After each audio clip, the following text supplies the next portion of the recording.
ನಮಸ್ಕಾರ. ಇವತ್ತಿನ special story ಕಾರ್ಯಕ್ರಮಕ್ಕೆ ಪ್ರೀತಿಯ ಸ್ವಾಗತ.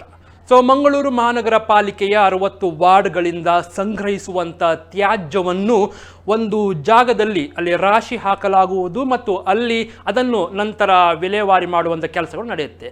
ಆ ಪ್ರದೇಶ ಇರುವುದು ಮಂಗಳೂರಿನ ಪಚ್ಚನಾಡಿ ಎನ್ನುವಂಥದ್ದು. ಪಚ್ಚನಾಡಿಯ ಆ ತ್ಯಾಜ್ಯವನ್ನು ಡಂಪ್ ಮಾಡುವಂಥ ಜಾಗದಲ್ಲಿ ಆಗಾಗ ಬೆಂಕಿ ಹೊತ್ತಿಕೊಳ್ಳುತ್ತೆ ಮತ್ತು ಬೆಂಕಿಯ ಕೆನ್ನಾಲಗೆಗಳು ಅಲ್ಲಿ ಅಕ್ಕಪಕ್ಕದಲ್ಲಿರುವಂಥ ವಾತಾವರಣದಲ್ಲಿ ಸಾಕಷ್ಟು ತೊಂದರೆಯನ್ನು ಉಂಟು ಮಾಡುತ್ತೆ.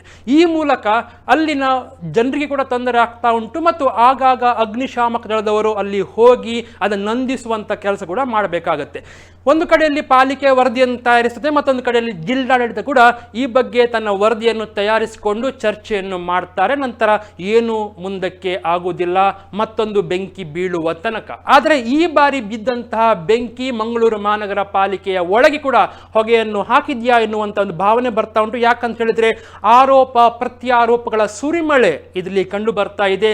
ಕಾಂಗ್ರೆಸ್ ಇದನ್ನು ನೇರವಾಗಿ ಪಾಲಿಕೆಯಲ್ಲಿರುವಂಥ ಆಡಳಿತದ ವೈಫಲ್ಯ ಅಂತ ಹೇಳ್ತಾ ಇದ್ರೆ, ಬಿಜೆಪಿ ಇದು ನಮ್ಮ ತಪ್ಪಲ್ಲ, ಇದು ಖಾಸಗಿ ಭೂಮಿಯಲ್ಲಿ ಬಿದ್ದಂತಹ ಒಂದು ಬೆಂಕಿ ಅಂತ ಹೇಳಲಾಗ್ತಾ ಉಂಟು. ಹಾಗಾದ್ರೆ ವಾಸ್ತವ ಏನು?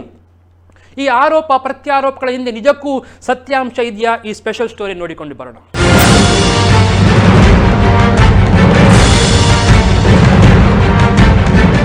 ಮಂಗಳೂರಿನ ಪಚ್ಚನಾಡಿಯ ತ್ಯಾಜ್ಯ ಶೇಖರಣಾ ಪ್ರದೇಶ ಇದೆಯಲ್ಲ, ಅಲ್ಲಿ ಮತ್ತೊಮ್ಮೆ ಬೆಂಕಿ ಬಿದ್ದಿದೆ.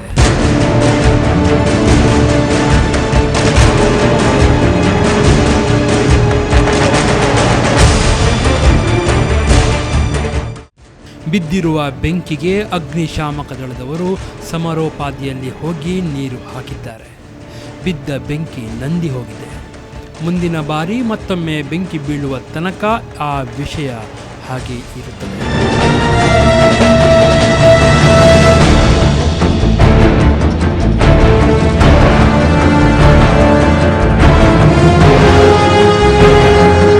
ಪ್ರತಿ ಬಾರಿ ಬೆಂಕಿ ಬಿದ್ದಾಗ ಜಿಲ್ಲಾಡಳಿತದಿಂದ ಅಧಿಕಾರಿಗಳು ಬರ್ತಾರೆ, ನೋಡುತ್ತಾರೆ, ನಂತರ ಸಭೆ ಮಾಡ್ತಾರೆ. ಹೀಗೆ ಆಗಬಾರ್ದಿತ್ತು ಮತ್ತು ಮುಂದಕ್ಕೆ ಹೀಗೆ ಆಗಬಾರ್ದು ಅಂತ ಕೂಡ ಹೇಳ್ತಾರೆ. ಬೆಂಕಿಯ ಕೆನ್ನಾಲಗೆಯ ಜ್ವಾಲೆಗಳ ಫೋಟೋಗಳು ಪತ್ರಿಕೆಗಳಲ್ಲಿ ಬರುತ್ತವೆ. ಎಲ್ಲರೂ ಅಧಿಕಾರಿಗಳು ವರದಿಯನ್ನು ತಯಾರಿಸ್ತಾರೆ. ಮಂಗಳೂರು ಮಹಾನಗರ ಪಾಲಿಕೆಯಲ್ಲಿ ಪ್ಲಾಸ್ಟಿಕ್ ಏನು ಒಣ ಕಸ ಏನಿದೆ ಅದನ್ನ ಸಂಗ್ರಹಣೆ ಮತ್ತು ಸಂಸ್ಕರಣೆ ಮಾಡುವಂಥ ಒಂದು ಜವಾಬ್ದಾರಿಯನ್ನ ನೇಚರ್ ಫ್ರೆಂಡ್ಲಿ ರೀಸೈಕಲ್ ಇಂಡಸ್ಟ್ರೀಸ್ ಬೈಕಂಪಾಡಿಯಲ್ಲಿರುವ ಒಂದು ಕಂಪನಿಗೆ 1/2/2020ರಿಂದ 31/1/2021 ಒಂದು ಕರಾರು ಮೂಲಕ ಈ ಒಂದು ಗುತ್ತಿಗೆಯನ್ನು ಅವರಿಗೆ ಕೊಡಲಾಗಿದೆ. ಈ ಗುತ್ತಿಗೆಯ ಆಧಾರದ ಪ್ರಕಾರ ಕರಾರಲ್ಲಿ ಬರುವಂಥದ್ದು ಇವರು 25,000 ರೂಪಾಯಿ ತಿಂಗಳಿಗೆ ಮಹಾನಗರ ಪಾಲಿಕೆಗೆ ಕೊಡಬೇಕು ಎನ್ನುವಂಥದ್ದನ್ನ ಅದರಲ್ಲಿ ಉಲ್ಲೇಖ ಮಾಡಿದ್ದಾರೆ. 10,000 ರೂಪಾಯಿ ಪ್ರತಿ ತಿಂಗಳು ಒಣ ತ್ಯಾಜ್ಯ ಮತ್ತು ಕೆಳಗಂಡ ಶುಲ್ಕವನ್ನು ಪ್ರತಿ ತಿಂಗಳು ಕನಿಷ್ಠ 10,000 ಹೆಚ್ಚಾದಲ್ಲಿ ತಮ್ಮ ಸಂಸ್ಥೆಯಿಂದ ವತಿಯಿಂದ ಭರಿಸುವುದು ಮತ್ತು 15,000 ಆ ಒಂದು ಬಾಡಿಗೆ ಏನಿದೆ ಅದು ಮತ್ತು ಈ ಕರೆಂಟ್ ಬಿಲ್ ಏನಿದೆ ಇದನ್ನ ಕಟ್ಟುವ ಉದ್ದೇಶದಿಂದ ಈ ಹಣವನ್ನು ಅಲ್ಲಿಗೆ ಕೊಡಬೇಕು ಅಂತ ಹೇಳುವಂತ ಕರಾರ್ನಲ್ಲಿ ಒಂದು ಕ್ಲಾಸ್ ಇದೆ. ಪ್ಲಾಸ್ಟಿಕ್ ಅವರಿಗೆ ನಾವು ಫ್ರೀ ಆಗಿ ಕೊಡ್ತಾ ಇದ್ದೇವೆ ಈ ಕಂಪನಿಗೆ. ಈ ಕಂಪನಿಯವರು ಅದನ್ನ ಪ್ರೋಸೆಸ್ ಮಾಡಿ ಅದು ಅವರನ್ನ ಮಾರಾಟ ಮಾಡಿ ಅದರಿಂದ ಬರುವಂತ ಹಣವನ್ನ ಕಂಪನಿಯವರು ತಗೊಳ್ಳುವಂಥದ್ದು. ಮಂಗಳೂರು ಮಹಾನಗರ ಪಾಲಿಕೆಗೆ ಅದರಿಂದ ಯಾವುದೇ ರೀತಿಯ ಒಂದು ಆದಾಯ ಬರುವಂಥದ್ದು ಇಲ್ಲ. ಇದು ಒಂದು ಉಲ್ಲೇಖನೀಯಂತ ಒಂದು ವಿಚಾರ. ಇದನ್ನು ಯಾಕೆ ನಾನು ಹೇಳಿದ್ದೇನೆ ಅಂತ ಹೇಳಿದ್ರೆ, ಪ್ಲಾಸ್ಟಿಕ್ಗಳನ್ನ ಗುಜರಿ ಹೆಕ್ಕುವವರು ಇರ್ಬೋದು ಅಥವಾ ಆ ವ್ಯಾಪಾರ ಮಾಡುವವರು ನಮ್ಮ ಮನೆಗೆ ಬಂದು ಪ್ಲಾಸ್ಟಿಕ್ಗೆ ಹಣ ಕೊಟ್ಟು ತೆಗೆದುಕೊಂಡು ಹೋಗುವಂತ ಕಾಲದಲ್ಲಿ ಇದನ್ನ ನಾವು ಫ್ರೀ ಆಗಿ ಅವರಿಗೆ ಒಂದು ಪ್ರೋಸೆಸಿಂಗ್ ಅನ್ನ ಇಲ್ಲಿ ಕೊಡಲಾಗಿದೆ 1 ವರ್ಷದ ಅವಧಿ.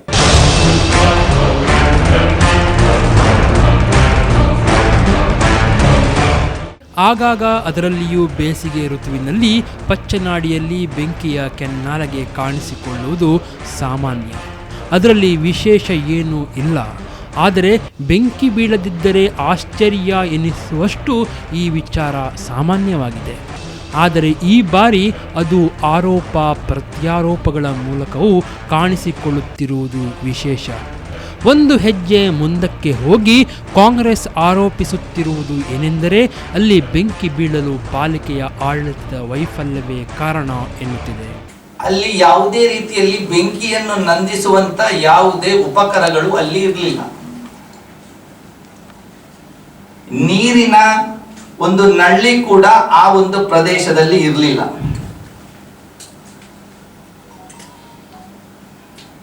ಈ ಹಿಂದಿನ ಏನು ಪರಿಸರ ಏನು ಎಂಜಿನಿಯರ್ ಇದ್ರು ಅವರೀಗ ಇಲ್ಲಿಂದ ಟ್ರಾನ್ಸ್ಫರ್ ಆಗಿದ್ದಾರೆ.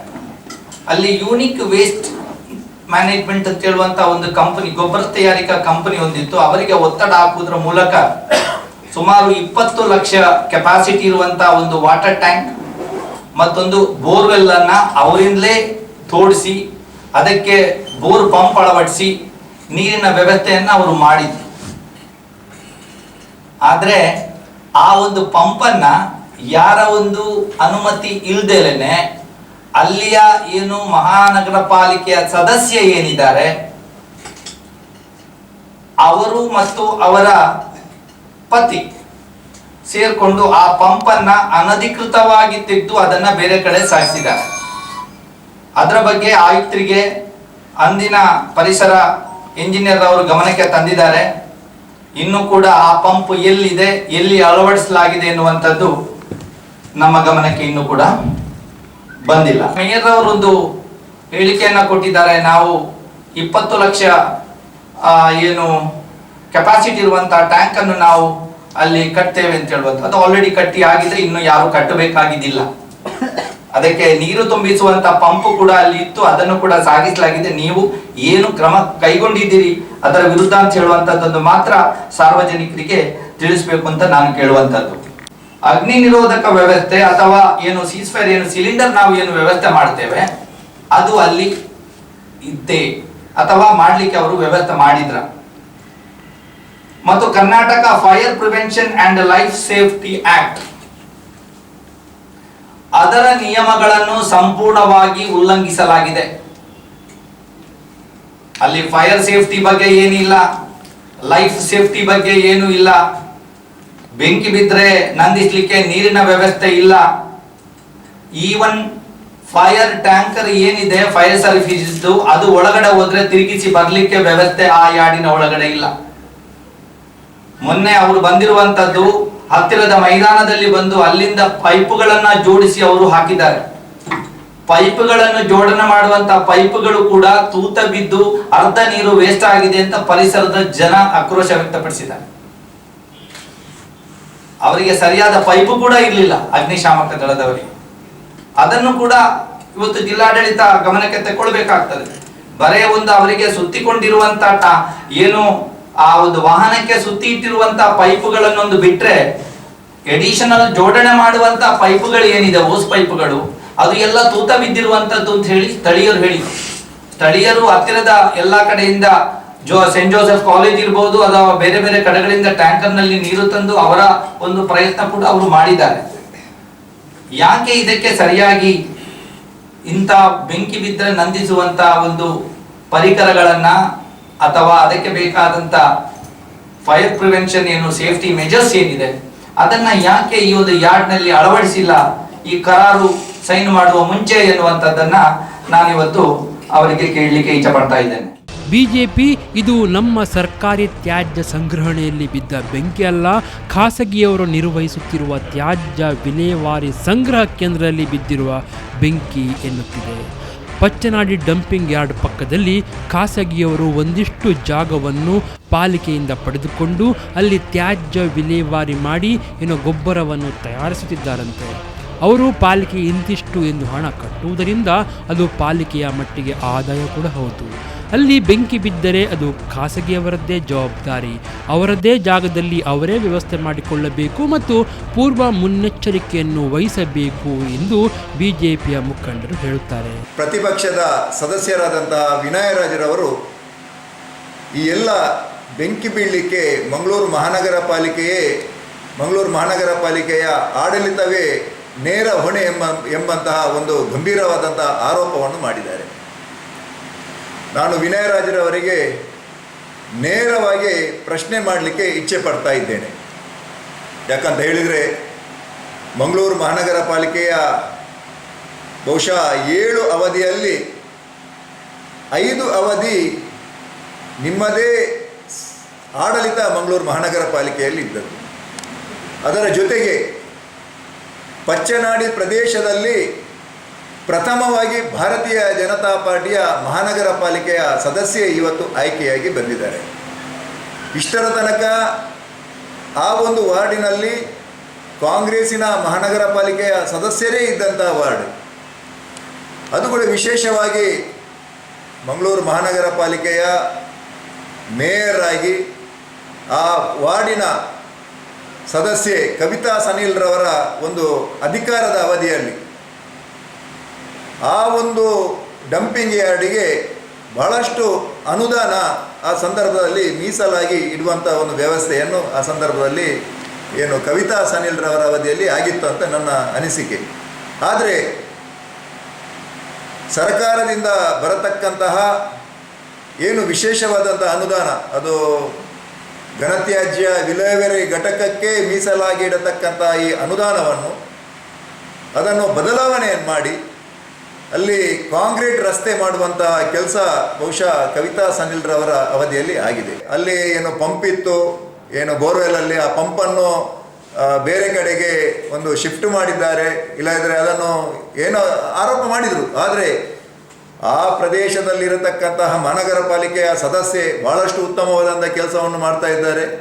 ಮಂದಾರ ಏನೋ ಪ್ರದೇಶದಲ್ಲಿ ಆ ಒಂದು ಬೋರ್ವೆಲ್ಗೆ 5 HP ಪಂಪನ್ನು ಹಾಕಿ ಆ ಒಂದು ಬೋರ್ವೆಲನ್ನು ಪುನಶ್ಚೇತನಗೊಳಿಸುವಂಥ ಕೆಲಸ, ಮತ್ತು ಅಲ್ಲಿಂದ ನೇರವಾಗಿ ಏನು ಪೈಪ್ಲೈನ್ ಹಾಕಿ ಈ ಒಂದು ಡಂಪಿಂಗ್ ಯಾರ್ಡ್ ಪ್ರದೇಶಕ್ಕೆ ನೀರು ಕೊಡುವಂತಹ ಒಂದು ಉತ್ತಮವಾದಂಥ ಕೆಲಸವನ್ನು ಸಂಗೀತಾ ಆರ್ ನಾಯಕ್ನವರು ಮಾಡಿದ್ದಾರೆ. ಇಲ್ಲಿದ್ದಂತಹ ಏನು 3 HP ಪಂಪನ್ನು ತೆಗೆದು ನಿರಾಶ್ರಿತರ ಕಾಲೋನಿ ಕೇಂದ್ರಕ್ಕೆ ಹಾಕುವಂಥ ಕೆಲಸವನ್ನು ಮಾಡಿದ್ದಾರೆ. ಇದೆಲ್ಲ ಸರ್ವಸಾಮಾನ್ಯ. ಯಾಕಂತ ಹೇಳಿದರೆ ಸಮಸ್ಯೆ ಇರುವಲ್ಲಿ ತಕ್ಷಣ ಅಲ್ಲಿ ನಾವು ಏನು ಎಲ್ಲ ಮಹಾನಗರ ಪಾಲಿಕೆಯ ಸದಸ್ಯರು ನೀರಿನ ಸಮಸ್ಯೆ ಬಂದರೆ ತಕ್ಷಣ ಅಲ್ಲಿ ಏನು ಪೈಪ್ಲೈನ್ ಹಾಕುವಂಥ ಕೆಲಸವನ್ನು ಏನು ಸ್ಯಾಂಕ್ಷನ್ ಆಗಬೇಕಂತ ಇಲ್ಲ, ಅಂದರೆ ಎಮರ್ಜೆನ್ಸಿಗೆ ಮಾಡುವಂಥದ್ದು ನೀರು, ಅಂದರೆ ಕುಡಿಯುವ ನೀರಿನ ವ್ಯವಸ್ಥೆಯನ್ನು ಕಲ್ಪಿಸಿಕೊಡುವಂಥದ್ದು ಮಂಗಳೂರು ಮಹಾನಗರ ಪಾಲಿಕೆಯ ಜವಾಬ್ದಾರಿ. ಈ ಕೆಲಸವನ್ನು ಮಹಾನಗರ ಪಾಲಿಕೆ ಮಾಡ್ತದೆ ಮತ್ತು ಕಾರ್ಪೊರೇಟರ್ ಕೂಡ ಮಾಡಿಸ್ತಾರೆ. ಆದರೆ ಈ ರೀತಿಯಾಗಿ ಒಬ್ಬ ಮಹಿಳಾ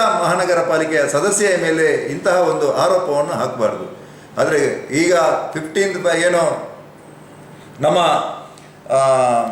ಸ್ವಚ್ಛ ಭಾರತ್ ಏನು ಮಿಷನ್ ಅಡಿಯಲ್ಲಿ ಈಗಾಗಲೇ ಅಲ್ಲಿ ಒಂದು ಫೈರ್ ಫೈಟಿಂಗ್ ಏನೋ ಸಂಪು ಟ್ಯಾಂಕ್ ಇತ್ತು, ಅದರಲ್ಲಿ 2 ಲಕ್ಷ ನೀರು ಶೇಖರಣೆ ಆಗ್ತಾ ಇದೆ. ಆದರೆ ಈ ಒಂದು ಏನೋ ಡಂಪಿಂಗ್ ಯಾರ್ಡ್ ಪ್ರದೇಶಕ್ಕೆ ನಲ್ಲಿ ನೀರಿನ ವ್ಯವಸ್ಥೆ ಕಲ್ಪಿಸಲಿಕ್ಕೆ ಸಂಗೀತಾ ಆರ್ ನಾಯಕ್ರವರು ಅದಕ್ಕೆ 50 HP ಪಂಪನ್ನು ಅಳವಡಿಸುವಂತಹ ಕೆಲಸಕ್ಕೆ ಇವತ್ತು ಕೈ ಹಾಕಿದ್ದಾರೆ. ಹಾಗೆ ಅಲ್ಲಿ CC ಕ್ಯಾಮರಾವನ್ನು ಹಾಕುವಂಥ ಕೆಲಸ ಇರ್ಬೋದು, ಹಾಗೆ ಅದಕ್ಕೆ ಸಂಪರ್ಕ ಕಲ್ಪಿಸುವಂಥ ರಸ್ತೆಯ ಕೆಲಸ ಇರ್ಬೋದು.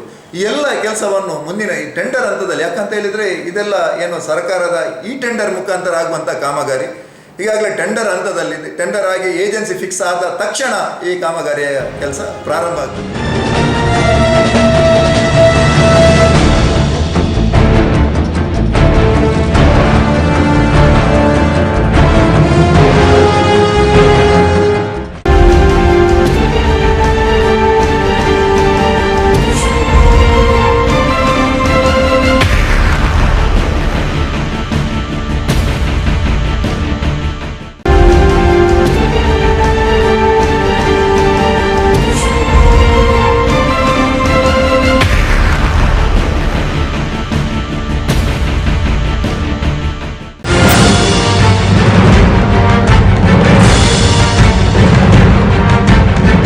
ಈಗ ಏನಾಗಿದೆ ಎಂದರೆ ಅಲ್ಲಿರುವ ನೀರಿನ ಪಂಪ್ಗಳನ್ನು ಹಿಂದಿನ ಕಾರ್ಪೊರೇಟರೊಬ್ಬರು ಬೇರೆಡೆ ಶಿಫ್ಟ್ ಮಾಡಿದ್ದಾರೆ ಅಂತ ಕೂಡ ಕೇಳಿಬರುತ್ತಿರುವಂತಹ ಮಾತು. ಯಾರು ಅಧಿಕಾರಕ್ಕೆ ಬಂದರೂ ಒಂದಿಷ್ಟು ಕಾಲ ಪಚ್ಚನಾಡಿಯನ್ನು ಒಳ್ಳೆಯ ಹಳೆ ಪಳೆಯುಳಿಕೆಗಳನ್ನು ನೋಡುವಂತೆ ಎಲ್ಲರೂ ಬಂದು ನೋಡುತ್ತಾರೆ. ನಂತರ ಎಲ್ಲರೂ ಮರೆಯುತ್ತಾರೆ. ಹಿಂದೆ ಕಾಂಗ್ರೆಸ್ಸು, ಈಗ BJP. ಅಲ್ಲಿ CCTV ಅಳವಡಿಕೆ ಮಾಡಬೇಕಾಗಿತ್ತು. ಅದೇ ರೀತಿಯಲ್ಲಿ ಅಲ್ಲಿ ಕರ್ತವ್ಯದಲ್ಲಿದ್ದ ರಾತ್ರಿ ಪಾಳೆಯದ ಸೆಕ್ಯೂರಿಟಿಗಳು ಎಲ್ಲೋಗಿದ್ರು? ನಮ್ಗೆ ಅಧಿಕಾರಿಗಳು ಕೊಟ್ಟ ಮಾಹಿತಿ ಪ್ರಕಾರ 8 ಜನ, 4 ಜನ ರಾತ್ರಿ ಪಾಳೆಯದಲ್ಲಿ ಇದ್ರು. ಈ 4 ಜನ ರಾತ್ರಿ ಪಾಳೆಯದಲ್ಲಿದ್ದವರು ಬೆಂಕಿ ಬಿದ್ದಾಗ ಅವರು ಎಲ್ಲಿದ್ರು? ಅವರು ನಿಜವಾಗಿ ಕೂಡ ಈ 4 ಮಂದಿ ಅಲ್ಲಿ ಡ್ಯೂಟಿಯಲ್ಲಿ ಇದ್ರು ಅಂತ ಹೇಳುವಂತ ಬಗ್ಗೆ ಅಧಿಕಾರಿಗಳಿಗೆ ಏನಾದ್ರೂ ಕನ್ಫರ್ಮೇಶನ್ ಇದೆಯೇ? ಅಥವಾ ಅಲ್ಲಿ ಒಬ್ಬರೇ ಇದ್ರ? ಒಬ್ಬರನ್ನ ಹಾಕಿ 4 ಮಂದಿಯ ಹಣವನ್ನ ಮಂಗಳೂರು ಮಹಾನಗರ ಪಾಲಿಕೆಯಿಂದ ವಸೂಲು ಮಾಡ್ತಾ ಇದ್ರ ಗುತ್ತಿಗೆದಾರ? ಇದೆಲ್ಲ ವಿಚಾರ ಬಹಳ ಗಂಭೀರವಾದಂತ ವಿಚಾರ. ಡಂಪಿಂಗ್ ಯಾರ್ಡಿನ ಒಳಗಡೆ ಇವತ್ತು ಏನ್ ಆಗ್ತಾ ಇದೆ ಅಂತ ಹೇಳುವಂತದ್ದು ನಾಗರಿಕರಿಗೂ ಗೊತ್ತಿಲ್ಲ, ಯಾರಿಗೂ ಗೊತ್ತಿಲ್ಲ. ಯಾವ ರೀತಿಯ ವ್ಯವಹಾರಗಳು ಅಲ್ಲಿ ನಡೀತಾ ಇದೆ ಎನ್ನುವಂಥದ್ದು ಬಹಳ ಗಂಭೀರವಾದಂತ ವಿಚಾರ. ತೆರಿಗೆದಾರರ ಹಣ ಮಣ್ಣು ಹಾಕುವುದು, ಮರಳು ಹಾಕುವುದು, ಈ ರೀತಿಯಲ್ಲಿ ವೇಸ್ಟ್ ಆಗ್ತಾ ಇದೆ.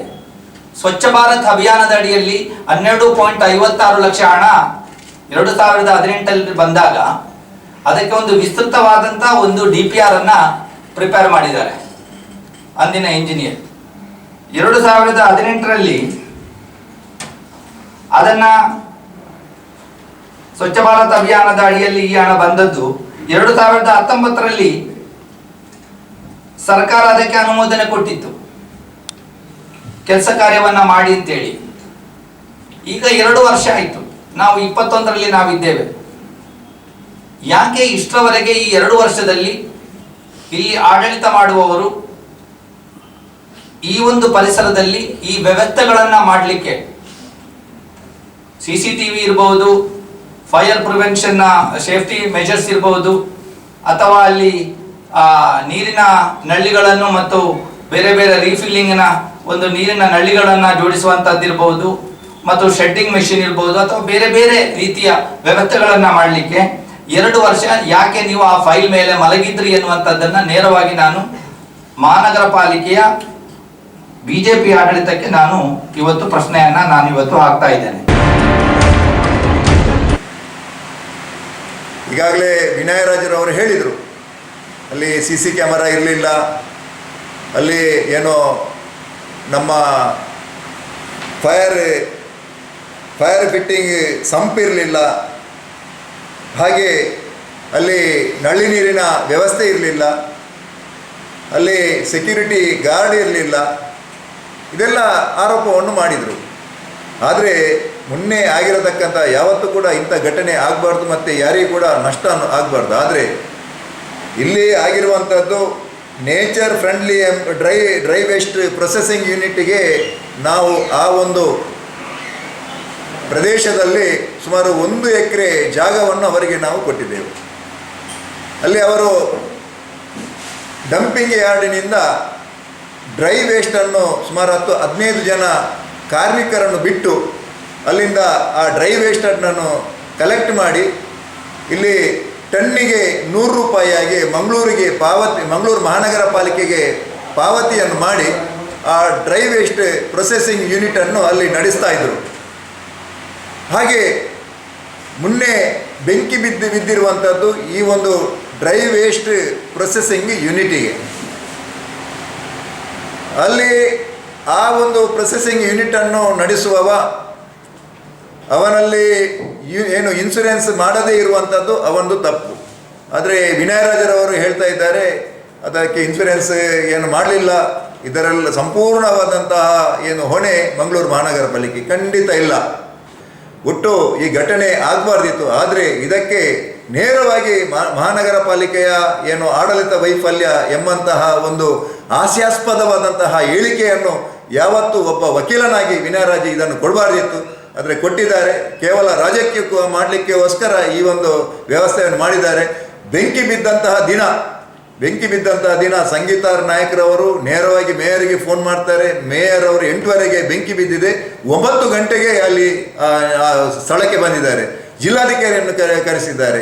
ಹಾಗೆಯೇ ಆಯುಕ್ತರು, ಇಲ್ಲಿಯ ನಮ್ಮ ಇಡೀ ಟೀಮ್ ಏನು ಜಾಯಿಂಟ್ ಕಮಿಷನರ್ ಇರ್ಬೋದು, ಹೆಲ್ತ್ ಆಫೀಸರ್ ಇರ್ಬೋದು, ಎಲ್ಲರೂ ಕೂಡ ಆ ಪ್ರದೇಶಕ್ಕೆ ತಕ್ಷಣ ಬಂದು ಬೆಂಕಿ ಸುಮಾರು 11ವರೆಗೆ ನಂದಿತು. ಆ ಒಂದು ಸಂದರ್ಭದಲ್ಲಿ ಕೂಡ ಅಲ್ಲಿಯ ತನಕ ಸುಮಾರು 1 ಗಂಟೆ ರಾತ್ರಿ ತನಕ ನಮ್ಮ ಮೇಯರ್ ಅವರು ಅಲ್ಲಿ ಇದ್ದು ಈ ಎಲ್ಲ ಕೆಲಸಕ್ಕೆ ಅಂದರೆ ಫೈರ್ ಸರ್ವಿಸ್ ತರುವಂಥ ಕೆಲಸ ಇರ್ಬೋದು, ಎಲ್ಲವನ್ನು ಕೂಡ ಬಹಳ ಒಂದು ವ್ಯವಸ್ಥಿತವಾಗಿ ಆ ಒಂದು ಕೆಲಸವನ್ನು ಮಾಡಿದ್ದಾರೆ. ಹಾಗಾಗಿ ಮೇಯರ್ ಅವರು ತನ್ನ ಜವಾಬ್ದಾರಿಯನ್ನು ಬಹಳ ಉತ್ತಮವಾಗಿ ನಿರ್ವಹಣೆಯನ್ನು ಮಾಡಿದ್ದಾರೆ. ಈ ನಿಟ್ಟಿನಲ್ಲಿ ಇವತ್ತು ಯಾರು ಕೇವಲ ರಾಜಕೀಯಕ್ಕೋಸ್ಕರ ವಿನಯ್ ರಾಜರವರು ಈ ರೀತಿಯಾದಂತಹ ಹೇಳಿಕೆಯನ್ನು ಕೊಡುವುದರ ಮುಖಾಂತರ ಜನರನ್ನು ಗೊಂದಲಕ್ಕೆ ಒಂದು ಈಡು ಮಾಡುವಂತಹ ಕೆಲಸವನ್ನು ಇವತ್ತು ಮಾಡ್ತಾ ಇದ್ದಾರೆ.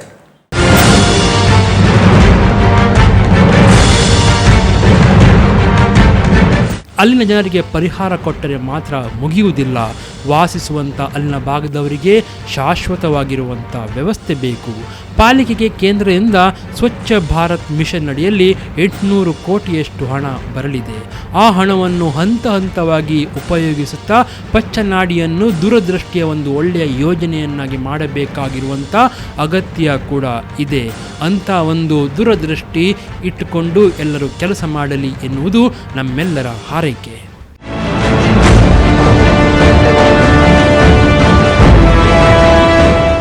ಇದಕ್ಕೊಂದು ಶಾಶ್ವತ ಪರಿಹಾರ ಮಾಡಲೇಬೇಕಿದೆ. ಆಗಾಗ ಬೀಳುವಂಥ ಬೆಂಕಿ, ಇದರ ಹಿಂದಿರುವಂಥ ಕಾರಣಗಳು ಮತ್ತು ಇದನ್ನು ಪರಿಹಾರ ಮಾಡಲೇಬೇಕಾಗಿರುವಂಥ ಇಚ್ಛಾಶಕ್ತಿಯನ್ನು ಮಂಗಳೂರು ಮಹಾನಗರ ಪಾಲಿಕೆ ತೋರಿಸಲೇಬೇಕಾಗಿದೆ. ತಪ್ಪು ಯಾರದ್ದೇ ಇರಬಹುದು, ಆದರೆ ತಪ್ಪು ಆಗ್ತಾ ಇರುವುದು ಮಾತ್ರ ನಿಜ. ಮತ್ತೊಂದು ಕಡೆಯಲ್ಲಿ ಬೆಂಕಿ ಆಗಾಗ ಬೀಳುವ ಮೂಲಕ ಒಂದು ಸಂದೇಶ ಇಲ್ಲಿ ಹೋಗ್ತಾ ಇದೆಯಾ, ಪರಿಸರ ಕೂಡ ಹಾಳಾಗ್ತಾ ಇದೆಯಾ, ಮತ್ತು ಇದಕ್ಕೆ ಯಾಕೆ ಯಾರು ಕೂಡ ಒಂದು ಅಂತಿಮ ಪರಿಹಾರಕ್ಕೆ ಮನಸ್ಸು ಮಾಡ್ತಾ ಇಲ್ಲ. ಕೇವಲ ಸಭೆಗಳು ಆಗ್ತವೆ, ಇದರ ಹಿಂದಿರುವಂಥ ಕಾರಣ ಪತ್ತೆ ಹಚ್ಚಲಾಗುತ್ತೆ, ಆದರೆ ಮುಂದೇನು ಎನ್ನುವಂಥ ಪ್ರಶ್ನೆಯನ್ನು ಪಚ್ಚನಾಡಿಯ ಡಂಪಿಂಗ್ ಯಾರ್ಡ್ ಕೇಳ್ತಾ ಇದೆ. ಅದಕ್ಕೆ ಉತ್ತರ ಕಂಡುಕೊಳ್ಳುವಂಥ ಪ್ರಯತ್ನವನ್ನು ನಾವು ಜನಧ್ವನಿಯಲ್ಲಿ ಮಾಡ್ತಾ ಇದ್ದೇವೆ.